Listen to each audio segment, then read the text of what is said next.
ભારતીય બનાવટના ઇંગ્લિશ દારૂની ગેરકાયદેસર પ્રવૃત્તિમાં સંડોવાયેલા મહિલા સહિત કુલ 3 ઈસમોને પાસા હેઠળ અટકાયત કરી અલગ અલગ જેલ ખાતે મોકલી આપતી ભાવનગર જિલ્લા પોલીસ મહાનિરીક્ષક ગૌતમ પરમાર તેમજ ભાવનગર રેન્જ તથા પોલીસ અધિક્ષક doctor Harshad Patel, Bhavnagar local crime બ્રાન્ચના પોલીસ ઇન્સ્પેક્ટર કે.એસ. પટેલ આ અંતર્ગત પોલીસ સ્ટાફ પેટ્રોલિંગમાં હતો તે દરમિયાન ઇંગ્લિશ દારૂ મિલકત સંબંધી તથા ગુનાઓને લગતી સામાજિક અસામાજિક પ્રવૃત્તિઓમાં સંડોવાયેલા ઇસમો વિરુદ્ધ દરખાસ્ત કરી તેઓના પાસા હેઠળ અટકાયત કરી જેલમાં મોકલી આપવા માટે સૂચના આપવામાં આવી હતી.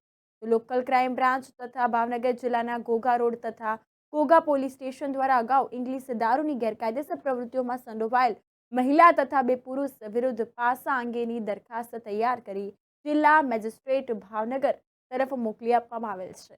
આ અંતર્ગત જિલ્લા મેજિસ્ટ્રેટ ભાવનગરના ઈસમો વિરુદ્ધ ફરિયાદ કરવામાં આવી છે. દરખાસ્ત માન્ય રાખીને કુલ 3 ઈસમોને પાસા વોરંટની બજવણી કરીને અટકાયત કરી છે. તો ગુજરાત રાજ્યની અલગ અલગ જેલોમાં મોકલી આપવામાં આવેલ છે. લોકલ ક્રાઇમ બ્રાન્ચ દ્વારા કરવામાં આવેલ પાસા હુકમ બજવણી નૈમેશ ઉર્ફે રોકી મંગળભાઈ કારિયા તેમજ તેઓને ઝડપી પાડ્યા છે. આ અંગે ભાવનગર મધ્યસ્થ jail Rajkot Ghogha road police station દ્વારા આ અંગે વધુ તપાસ હાથ ધરવામાં આવી છે અને કાયદેસરની કાર્યવાહી શરૂ કરી.